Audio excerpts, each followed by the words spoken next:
Good, I Bill. immediately get angered, or I get angered very rapidly, is because of my male PMS. It's my time of the month, and I don't know. What do you do?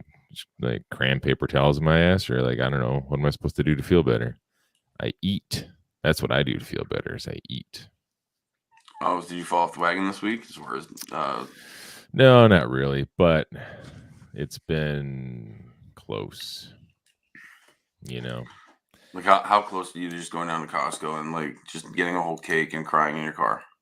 Well, no, I'm not that close. Thank God. Like putting that actually puts things in perspective. How far away from that I actually am makes me feel instantaneously better. Again, these emotional swings because it's my time of the month. Mm-hmm. So I have these emotional swings. So don't be surprised if I just break down and start crying in a few minutes. If you tell me I'm fat or something, I Yeah. might just do that. But no, actually, so what I've discovered, getting away from the whole male PMS thing, that's a whole nother subject. But what I've discovered since we're kind of delving into this subject, and it's been topic of mind in my house lately, is my eating patterns associated with stress and anger and everything else.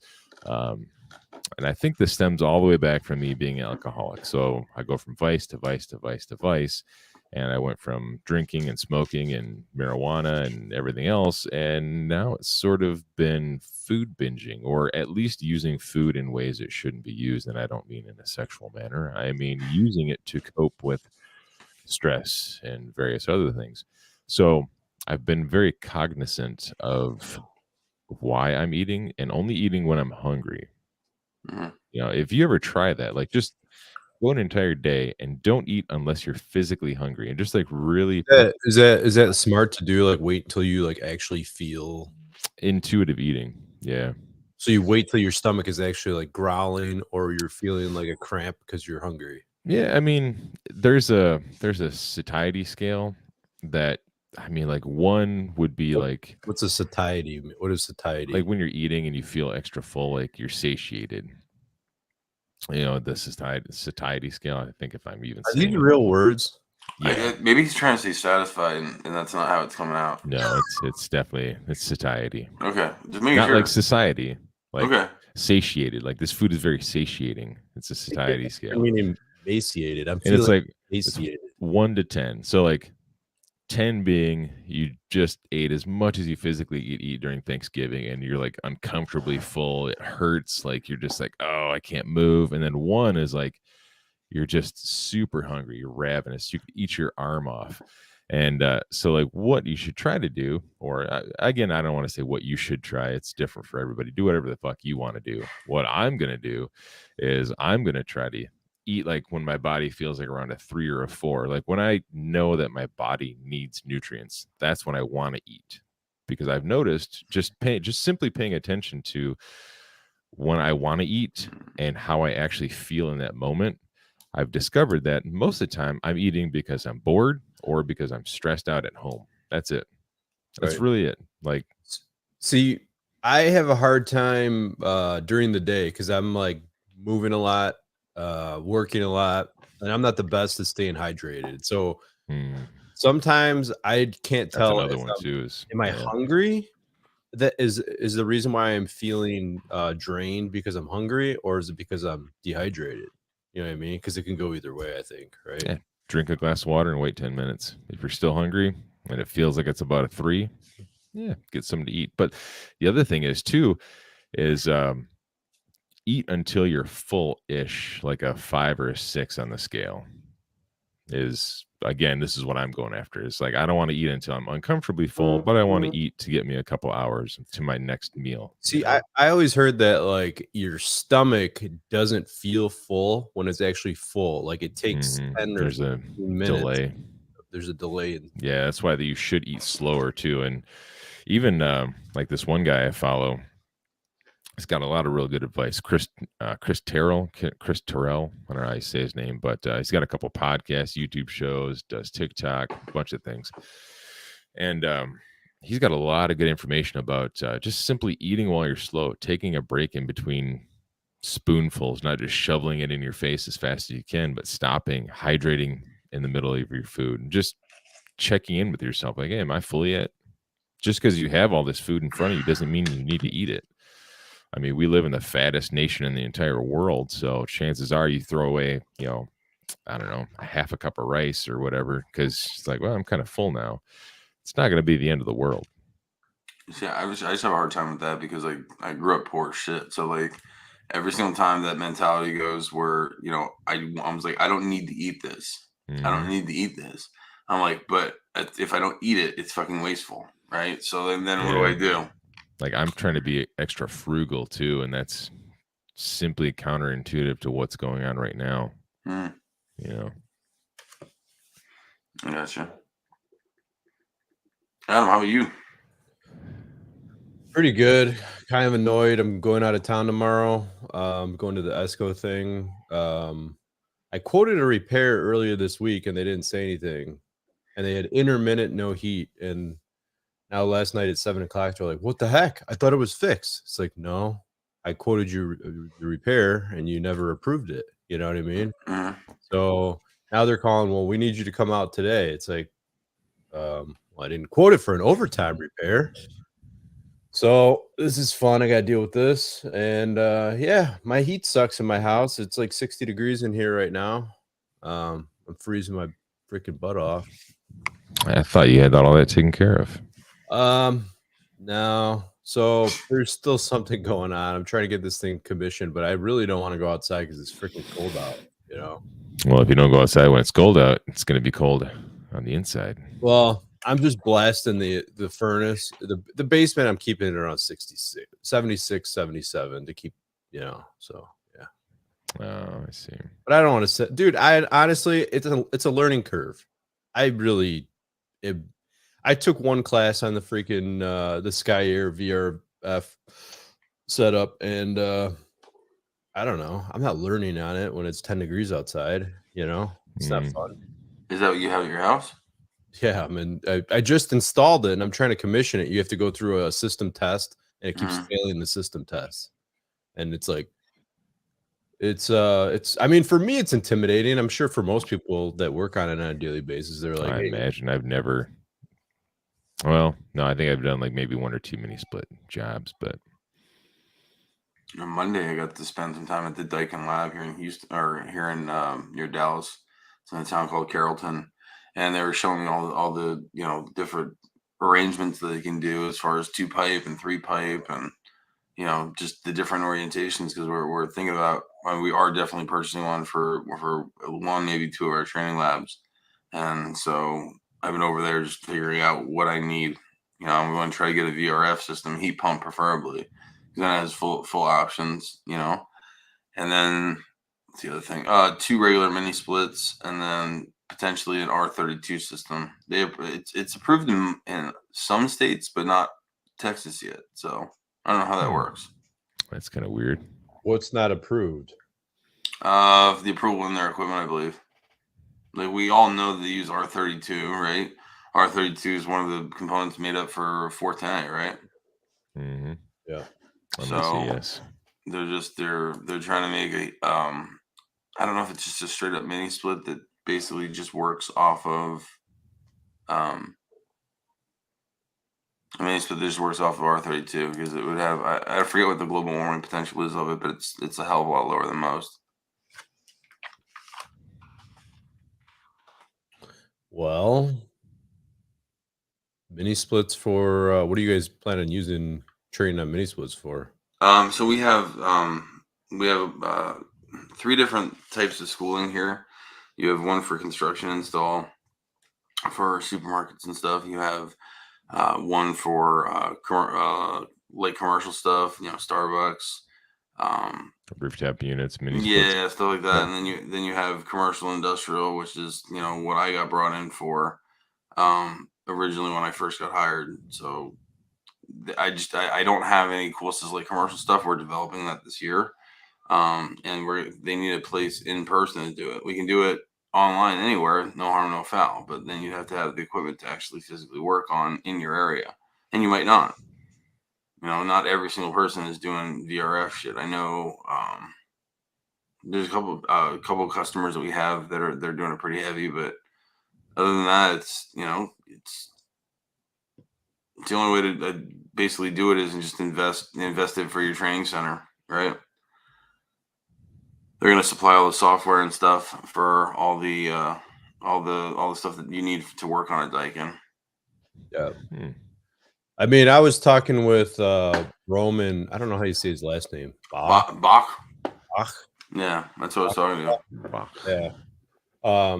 And he just rattles off things like, and he's got it in his mind, you know, it's just stuck in his brain. And I don't know if you've ever seen like the Daikin VRF stuff. There's what is it? 1, 2, 3, 4, 5, 6, 7 lights with different buttons in there, and there's different combinations, some flashing, some not. It's binary code, so you read it from right to left. Every light is double the light before it in numbers and that. And he's like, HP6, press set 37 times, press return, press set, press return, press menu. And it's like, are you reading a manual? No. What? How the heck do you know this stuff? Like, it's just, man, that frustrates me. I'm like, I've always wanted to be that guy, but you know, I guess do it long enough, day in and day out, you get to that level, I suppose. Yeah. You could just basically quit everything else that you're doing and just focus on Just that one piece of equipment. thing. Yeah. Yeah, I think that's the only thing he deals with. So I mean, you pretty much have to learn it, right? Yeah. So what else is going on? Hmm. Are you going to the ESCO thing tomorrow, Brett? That's in California. Vegas. No, unfortunately not. No, I have I'm teaching a class next week in Dallas. I created a CO2 transcritical class, and it's going to be the first one that I'm putting on. So I'm kind of freaking out. Is that with the new trainer, the new CO2 trainer? Yeah, but unfortunately, the train. That's why it's going to be a mock class, because we're gonna hold the class and basically teach it as we would have any other class. The only difference is we don't have the physical trainer to work on. But what we are going to do is we're going to go take a field trip from where we're at the hotel over to over on site to actually work on it, because I've gotten carte blanche from some of the customers that I deal with to basically do any kind of training that I want on site, and they're fine with it. Interesting. Yeah, I guess that's better than nothing. When's the trainer coming in? Quarter. Let's see. So January is when I ordered it. I finally got all the paperwork and stuff done, probably the second or third week in January. So then multiply whatever week we're in January when I ordered it by 27, and that'll give you approximately when the thing should be coming in. 27 weeks. Yeah, 27 weeks to build. It's a big fucking trainer. So it takes a while, and then they got to ship it down from Canada. Yes, I mean, you're right there. Just about half a year, so 6 months. Yeah, which is around right for a lot of bigger pieces of equipment, right? It'd be coming in right about, well, for us, it'd be summertime. June, July. Yeah. Kicking off the busy season. Yeah, is it going to be busy for both of you guys this year? I mean, have you guys been able to keep your crew over the winter time? Like, Bill, I know you have a new job, so it's been. Well, I mean, I still work at the same place. Okay. But, I mean, it's been kind of slow this winter, but we've had a lot of, how do I say this? Dumb shit happening that's really put a lot of customers off. So I think that has a lot to do with it. So I'm curious to see how the summer goes. I actually just hired somebody. Yeah, so we'll see how that goes. And I have other stuff going on too. I don't know kind of where I'm going to be at 6 months from now. Gotcha. But we shall see, right? I've been slow the last couple of weeks, but it's kind of been I've welcomed it a little bit just because I was so busy for so long. See, like I've welcomed it as well, because the mental break of it, I get to go home. I'm home at like 3 or 4 o'clock in the afternoon. I actually have a little bit of time to do shit. I'm still figuring out like what to do. What do people do when you get home? That's new to me. But the financial aspect of it, because even though I am somewhat of a smart person, I still forget the lifestyle creep that most people experience as you start earning more money throughout your career and you get older, like if you're not cognizant of it, I use that word twice today.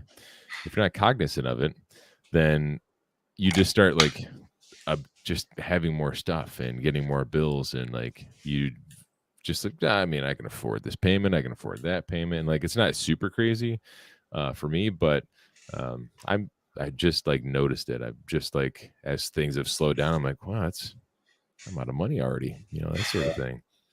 See, I'm trying not to spend money foolishly, I guess, right? Yeah. Like there's a lot of things I need to spend money on, and it's going to cost a lot of money, like working on my house. And I get it. I probably shouldn't be spending money on it, but like it's things that 100% need to be done. So like, what do you do? Put it off until everything's dilapidated, and just, or do you actually just bite the bullet and try to power through it? I don't know. Yeah. And what kind of stuff are we talking about, though? I mean, kind of like the fact that I've had half of a duct system in my house for the last 3 years and sleeping with space heater. You need to do stuff like that. That seems like a necessary. Like, for example, I bought a shed when I bought my new house, and my new shed is I get a whole year interest free, so I'm paying like $900 a month just to make sure I land within that year of having it paid off. It's $10,000 for this shed. I had it brought in. It's on a little foundation. I mean, it's a good solid shed. It's not one of these cheap Home Depot tough sheds. But as I'm making this payment when it's slow, I'm thinking like, did I really need that? Is that something I needed? I have a garage. I have a basement. I could have stored all my shit in there until I had the extra money saved up. But my problem is that I'm very good at convincing myself that whatever it is I think I need is something I definitely need, and it will increase the quality of my life in some way. Is it usually just a fad then that doesn't do that then in the long run? Like all this stuff back here, that's stuff I need. That's what my question was. This X-Men character right here, this Omega Red character, I needed that. Last week when I was like, had no money for groceries, I needed that. It was $15. So I mean, I'm not really putting myself in, in the. But it's still there. But it's still there. Yeah. Well, yeah, because that's where it belongs for the rest of its life. Makes sense to me. I mean, you can't argue with that. See, that's something you don't need. Ductwork in your house, yeah, you need that. Yeah. Heat, food. Yeah. I mean, there's so I was talking with we have another like little group chat going on with Chris Hughes and Steve Rogers from the Energy Conservatory. We do like a little training session with them, here and there. And I had a question. I think 2 years ago, I inadvertently screwed up the air quality of my house by spray foaming all the rim joists in my basement. And I know this it's an intense conversation to have, but what happens is you have a neutral pressure plane in your house, and I think I moved my neutral pressure plane up, so the air leaks in the winter instead of leaking in through the basement. I think they're now leaking in through the walls on the first floor, where there's dirtier stuff. It's making it way more drafty in the wintertime and way more dusty by doing so. So now it's like I feel like I'm committed. I need to remove the insulation in my attic, air seal, and then re-insulate the attic. And that's another thing. Do I need that? I don't know, but it is pretty freaking dusty in here, and I'd really like to get it fixed. You know what I mean? Like, yeah, see that right there is something. Like, do you really need that? But it's like a health thing too. Is it good for my family to be breathing? Sounds like you're convincing yourself that it is something you need. I mean, you guys you've lived there for how long without it? Yeah, but it wasn't this bad before that I insulated the basement. Like, it wasn't the same. Like I changed the dynamic of the house. You know what I mean? You imagine this spot right here without that figure, it'd be just brown and empty. I'd have to move a dinosaur there. I needed that to fill in that spot. Yeah. The quality of my life is better now that it's there. I mean, I think the quality of my family's life will be better with cleaner air, right? That's my point. But I'm going to play devil's advocate and be like, all right, well, so they're breathing better. Are they still eating fried foods? Yeah, we did Yes. have corned beef and cabbage. You see, like really. So if their health is really that important, or is it just something you want to do in the name of building science? Big chunks of fat on the corned beef last See? night. It was awesome. And they're all just like coughing. I can't breathe, Dad. And like just a fog in your house. You're just shoveling this fat in your face. Like, eat up, Great- kids. Gray Breathe while you can. Gray boogers are coming out because of all the fucking dust in your house. Yeah, their eyes are all watering. You have to like remove your gas mask to take bites. Oh, that almost went dark real quick. Never mind. Oh man. Yep. I don't know. But that's my problem anyway. Trying to make this all about me is lifestyle creep, and I'm so good at convincing myself of what I need is, or what I want is what I need. Yeah, but isn't it supposed to be the whole purpose of your life coach to kind of be like, bitch, don't do that. Kinda. Yeah. At least I'm recognizing it, which So- is the first step of curbing that behavior. Where is Curbing. he? Where is he to tell you that it's not a healthy decision? I meet with him Tuesday. So I listen to him on about the Tuesday. X-Men figure yet? No. He doesn't know about any of this stuff. None of this stuff. He doesn't? No, not really. Well, if you're not being honest with him, how can you're honest with yourself? Well, I would tell him if he would ask. That doesn't You know? that logic doesn't hold right. Okay. That's like saying, hey, if my wife doesn't know about the cheating, then I'm fine, right? If she asks about it. Unless she asks about it, yeah. Yeah, I suppose. I mean, it is something when I bring up the topic of frugality, when I do talk to him about that, it is something I don't specifically say, but I'm like, I have sort of an addiction to buying like random eBay toys that I want to collect from my childhood. And then that goes into a deeper conversation of why am I seeking out this specific point of pleasure, of the nostalgia of it? Why am I seeking out my childhood figures when, like, I know like none of this stuff is really worth that much money? It's not an investment. It's just I like walking in here and looking at this. I'm like, oh man, I remember playing with that when I was a kid. But you got to ask yourself, like, why is it that you want to maintain those memories? Why isn't it that like I'm just like so enamored with my current life and so in love with the other things going on in my life? I'm like, I mean, yeah, childhood was good, but I got all this other shit to love right now. Why is my childhood feelings become so overwhelming that I've literally dedicated my entire office to filling it with childhood memories? It's a good question. It's a deep question. I Just don't know the answer. I mean, it's a It's a I common thing. I kind of am always, I find myself, and I don't know if everyone does this, you guys tell me, but are you always like looking towards the future? You're like, everything's going to be better when I do this or when this happens. And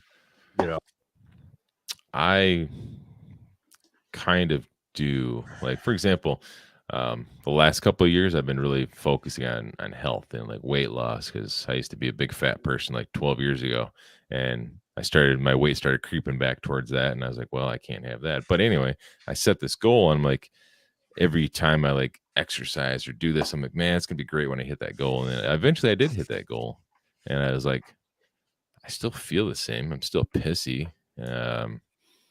I don't like the sunshine still looks the same to me. The glass is still half empty. Yeah, it didn't change for me. yeah, that's, I think overall it normally doesn't change, but like I'm the same. I kind of do that with everything. I'll be like, I just need to get here. I just need to make this amount of money. I just need to Mhm. accomplish this. And then I do it. And it's like, okay, then you're on to the next big goal or whatever, I would venture to say that's like a way, maybe even a subconscious way that your mind is, I don't know, trying to deal with the fact that it doesn't appreciate or like what's going on around you. I mean, that's the kind of way I look at my own, when I get through that whole mindset, I think like, well, if I had more gratitude for what I have now, then I wouldn't constantly be saying to myself, like, you know what, when I get here, when I make more money, when I'm happier at work, then everything else will fall into place. Because that's really not going to happen. I mean, there's goals you can set, but you have to really just be happy with where you're at right now. You have a hard time doing that? 100%.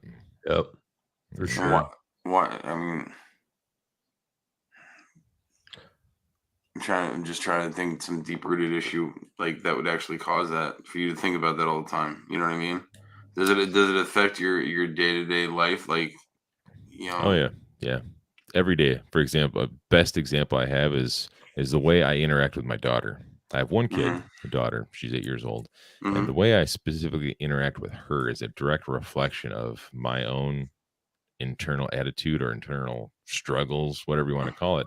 Mhm. The frustration and anger that I usually feel on a daily basis. It just kind of gets funneled in towards my family and stuff like that because I don't really know how to deal with it or process it sometimes. And but on the flip side of that, like let's say it's a movie or something, right? And I'm in a car accident. I wake up 8 years down the road after a coma, and I wake up and like all this time has passed by, and she's 16 now, and I'm like, oh, where'd the time go? Or let's say, God forbid, she ever had something happen to her, and like her life was threatened, and I'm like, oh, I'll never take it for granted ever again. Mhm. Then your mind is almost forced to make that adjustment, and then all of a sudden you have so much gratitude for the time that you do have. But like right now, it's almost as if I just take it for granted. Like I But take every day for granted almost. It's I think that like over time, no matter what, like that gratitude, I mean, maybe not in all people, but it wears off, right? Like I don't know. And just to give an example of this, like my my family, they were always fighting all the time. Like my uncles and aunts and everything. And it was like a big feud nonstop, right? And mhm. then what was it? Like 13, almost 14 years ago, my sister died. And I remember I gave a eulogy on my sister dying, and it was like, hey, because I didn't get along with my sister. And I'm like, life is short. All these petty BS, everyone needs to get over it and just freaking figure it out because you don't know how much time you have left.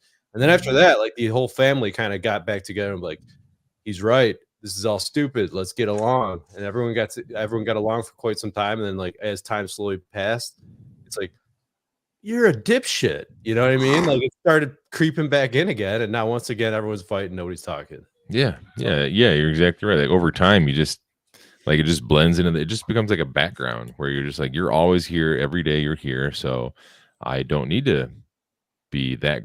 I don't need to have that much gratitude that you're here. I mean, you're always here, so it's just like I can dump on you now. Yep. So yeah, that's my struggle is taking every day. I don't know what's the word. Not taking every day for granted. You know, there's only a certain amount of days that I have, and every day that I waste being angry and pissy and everything, it's just just another day where like, well, that's one more day that I won't have. Man, this is getting deep today. I need to There's figure it out myself. Hal, what's his name? Hal Elrod. He's the author. I think he's the author of Miracle Morning, if I remember correctly. You say Elron? Hal L. Ron Hubbard. Elrod, Elrod. Hal Elrod. I was thinking L. Ron Hubbard. No. This other Okay. guy. Never mind. And he has just a quick little rule where he's like, it's okay to feel negative about something, to be mad about something, but he's like, just give it 5 minutes because you are in complete control of how you feel. I know a lot of people, including myself, we say, well, you made me mad, or my family makes me mad, or like so and so just fucking pisses me off. I mean, truth is, like, they're my feelings. I can choose to feel that way or I can not. So what Hale Elrod says is give yourself 5 minutes. You want to be pissed off for 5 minutes? Do it. But after 5 minutes, you make a choice of do you continue to be mad or you just change it? Right. Because it's already happened. You can't go back and change it. You know that. So there's no point in continuing most things you can't go back and change. Obviously, you can learn from the mistakes and make sure they don't happen again, but you can't change what just happened. So why be pissed off about it? Give yourself 5 minutes to be pissed off. You want to cry, you want to yell, whatever, 5 minutes, move on. I mean, I'm awful about that. And then like a lot of times I'll let something affect me the entire day. Yeah, me too. All day long, I'm pissed off about something. You know what I mean? Yep, 100%. 100%. Like before the show, I was kind of bitching about something that was like 45 minutes ago. Like I'm still kind of mad about it. 45 minutes ago, and it wasn't even that big of a thing. No, You know? I don't let. I try not to let little shit like that bother me because like it used to. It used to be really bad where like it would ruin my whole like fucking day, and then that would turn in the whole week. Hmm. You know, I think about something for maybe it depends on how serious it is, right? So, yesterday was St. Patrick's Day, but yesterday was also the anniversary of my mom dying, and that was 13 years ago. And people could see it in my face, like they can, they said to me like, "You all right?" I was like, "Yeah, I think so." I just wasn't really, you know, thinking about it. You know what I mean? Like, Hmm. but it's still like I could tell my demeanor was throttled and changed It just because of like it. brought down a couple notches from it. Yeah. Yeah. Yeah. It wasn't like I was gonna go cry in a corner. I mean, I could have. It probably would have did me some good, but like, I don't know. I can't really explain it. I'm trying. Like I, this isn't a direct relation to that, but like I kind of know what you mean. Um, like so I would have these days where I'd get really mad. And back when I was drinking, Mhm, like drinking would be the thing I would look forward to, right? And mhm, so I would go through my day, and my day would be complete shit, but I would be happy because I had this thing to look forward to, which was drinking. mhm, And then now I don't have drinking anymore. And so now, like, what's that thing that I look forward to? And I think maybe, I don't know if this is a direct correlation, but like you have things to look forward to, but like that whole situation yesterday, it brings you down a notch. Like whatever it is you have to look forward to isn't as bright and shiny on days like that. I don't know if that makes any sense, but mhm. I don't know. I think it's people need to have you need to appreciate what you have, and that's one thing that I've always sucked at. It's like mhm. um I don't know, like but is it in a way it's human nature to have drive and want more than what you have, because otherwise what's the point of trying to better yourself? I don't know. Like there's got to be a somewhere like a happy middle point on all that too, right? Because it's like you wake up every morning, you're just completely content with what you have and what you know and everything else. It's like, what's the point of doing more? Like, Yeah. why do more? Yeah, You know? being content and like again, not taking those things or taking those things. I always get that mixed up. Taking those things for granted. Like if I was so appreciative of everything that I have, I mean, I wouldn't need to have like one specific thing to look forward to. Like going back to the food thing. Lately, it's been the food where I'm like, oh, this sucks. Or I'm pissed off at my kid, pissed off at my wife. But you know what? I'm gonna go have me this big ass pizza. I'm gonna feel so much better when I'm done. Or back in the day, it was like, I'm gonna go home and get drunk. I got this bottle of booze. That's what it gets me through the day. People see me, I'm smiling, I'm joking, but deep down, I'm like, I'm just happy because I get to go get drunk later.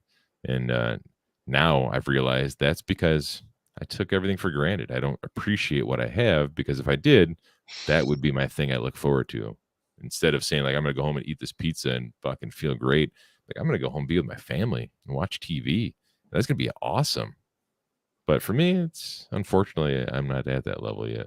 Yeah, I'm trying to cut back a little bit. I mean, so I was starting to get angry with, I mean, not angry, but I would have a an attitude towards my wife because it was like, hey, we're not spending time together. And she has ADHD, right? So she's like, all right, let's hang out. We'll watch a movie in like 15 minutes. And she'll go outside and she'll let the dogs out. But then she'll see like something in the garage needs to be cleaned. So she'll start cleaning the garage. And then she'll walk inside and see there's a pile of laundry and start doing laundry. And then go upstairs to get a drink. And then there's dishes in the sink. So then she loads the dishwasher. And then, it'll be like kind of crap like that.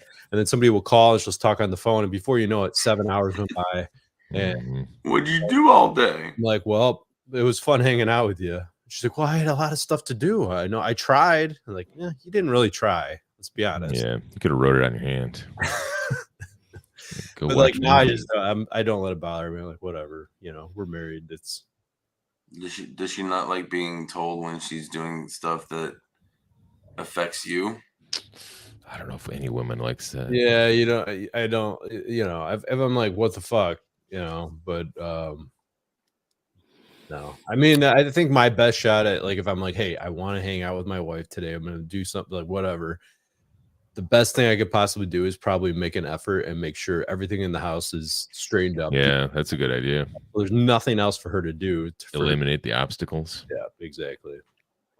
Like I've realized I'm still figuring out how to do this consistently, but I've realized that my wife is going to get mad sometimes. There's nothing I can do about it. And I mean, there's some stuff I can do about it, like you know, Adam said, cleaning the house, things like that. The little things that would start chaos in the household. But I have to accept the fact that sometimes my wife's going to get mad for reasons beyond my reasonable control. And when that happens, and it will happen, like probably in the next 7 days, it will happen quite a bit, you know, and that's going to happen. And I have to understand that I can either let it affect me and then I can get male PMS and be pissed off the rest of the day too, or I can just be like, well, I mean, it is what it is. Should she have said those things? Probably not. Should she act that way? Probably not. How extreme does it get though? Because it gets pretty extreme in my household when that happens. And then you know what I mean? It's like it goes from being a normal day to like you're fucking awful and I want to divorce you and I never want to talk to you ever again. And look at all these things and you killed my freaking dog.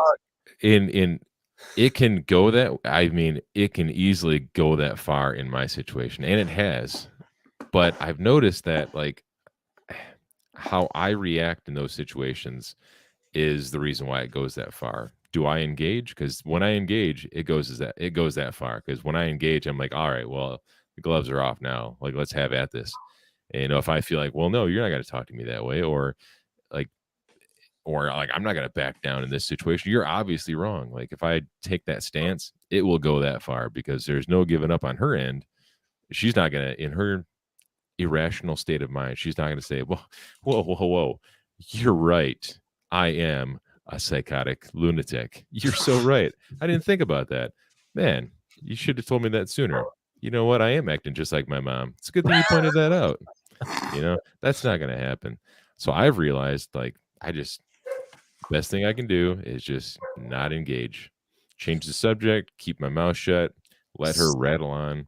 See, my problem with that is my wife is very persistent in those situations, and like I'll go poking the bear. I'll walk away and she'll stand in the door and she'll keep trying and keep trying. And then I'm like, I gotta take a shower and I'll lock the door and I'll close the bathroom door. She's like, open the door, I'm coming in there. We need to finish this. And it's like she wants it to happen. Yeah. See, I don't have that problem. Like when it gets to that level, like with me and my wife, usually like she'll shut down. And like if there's like she won't even want to talk about it no more. If I engage and she gets like really upset, she just shuts everything down. I'm like, no, I'm not talking. But so I mean, I don't know. I don't know how I deal with somebody like continuously poking it, like poking. I would eventually, I'm sure I would engage too. I would fire back, and yeah, it's hard. Yeah, it wouldn't be well. It wouldn't end well at all. And then a couple days go by, and it's like, oh, I know I was crabby. Like, oh, that's what you call it. I know I was crabby. I know I was being a lunatic. You know. Yeah. It's like Brett's zooming in on whatever it is he's reading. I just can't see this one letter.